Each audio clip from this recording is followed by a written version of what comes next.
On to the next one then. Fourze 25, the 72nd episode. Great. This one centers around two of Fourze's friends that I haven't really introduced. First is Captain S. He plays football and acts manly-ish. Next is Queen Bitch, the idol/queen of the school and all-around personification of the rock band Queen. The episode starts with Captain S renting a truck with a giant TV screen so as to propose to Queen Bitch to go to prom together. Yeah, this is gonna be that kinda couple of episodes. To enter the intro sequence on a more exciting note than explaining what a prom is, elsewhere a space monster defeated in one of the early episodes comes back to attack some student. Jinkies. After that we see Orko and Clawful talking on the roof of the school. Orko's apparently sick of Clawful's shit, so it's on and oh boy, that's a crab battle in it.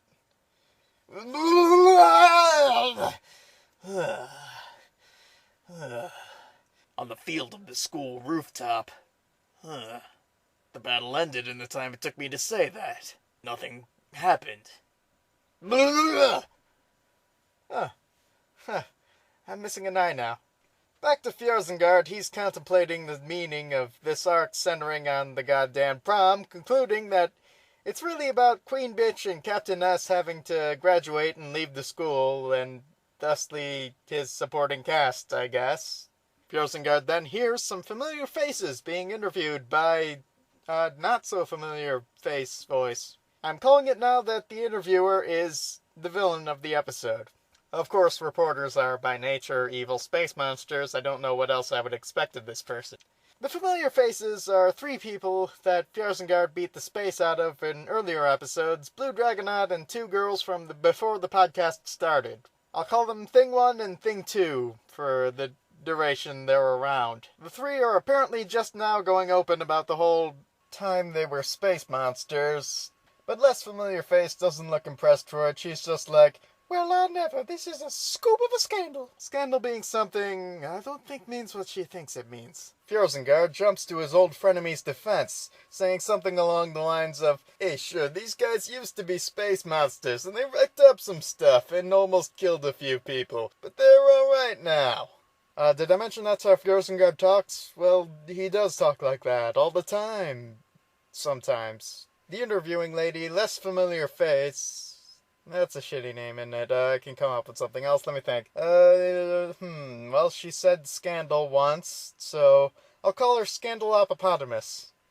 Scandalopopotamus shows Fjorsengard a photo she took earlier in the day of the space monster from earlier in the episode. Said space monster used to be the alter ego of Thing 1, so after accepting the idea of a camera that isn't also a hamburger, Fjorsengard looks to Thing 1 and goes like, hey, what's up with this? Thing 1 replies by saying, shut up, you stupid jerk face with your reasonable questions and yeah.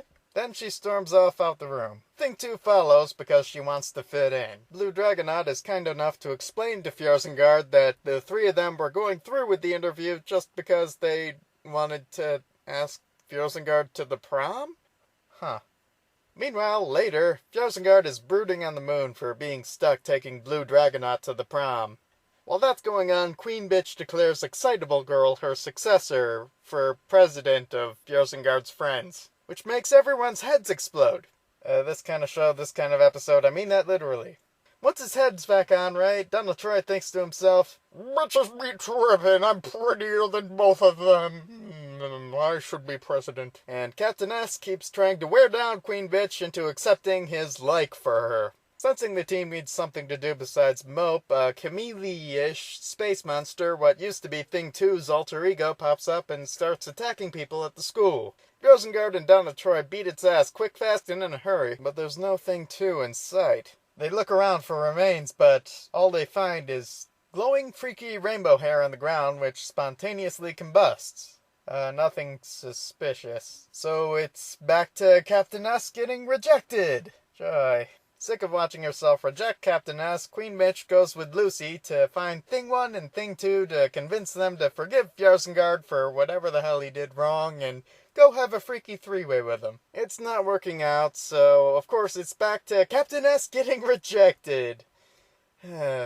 Eventually, Blue Dragonaut pops up again and starts attacking people, so Fjörsengard once again breaks through his nigh impenetrable defense by tossing a big novelty magnet at it. Once again, nothing's left of the monster except for freaky rainbow hair. Except this time, the freaky rainbow hair flies around a corridor to rejoin the real monster this week, a monster with magical hair powers. I'll call her Robin Williams. Making like a splendid Monkey King of Water Curtain Cave, she throws her hair on the ground, which then turns into the Thing 1 monster from before. And then Clawful appears. Oh, fuck. Crab battle. Okay, on the field of battle, Pompadour Fjörsengard is outnumbered. He's also getting his ass beat. That's until backup arrives in the form of... Metal Gear! Never mind, it's just the exosuit from Aliens. It's being driven by one of Fjörsengard's allies, who together with him managed to keep things at an impasse until the end of the episode. The stalling was also helped by this Captain S taking his sweet time getting rejected. Of course he was rejected. The clown camo he's wearing is the work of an amateur. There's more flags on that get-up than Apollo Creed. My thoughts on the mission? It's not a soldier's duty to think about that, but fine. It's unrealistic. The proportional strength of a crab that size, he should be able to crush anything that gets near him. That aside, what's this prom they're talking about? Some kind of food? Next time, Force wars on against Clawful. Or else it's my cooking segment, Snake Bakes, where I share my recipe for les enfants terribles. Till then, good night. And go find something to believe in. Then pass it on.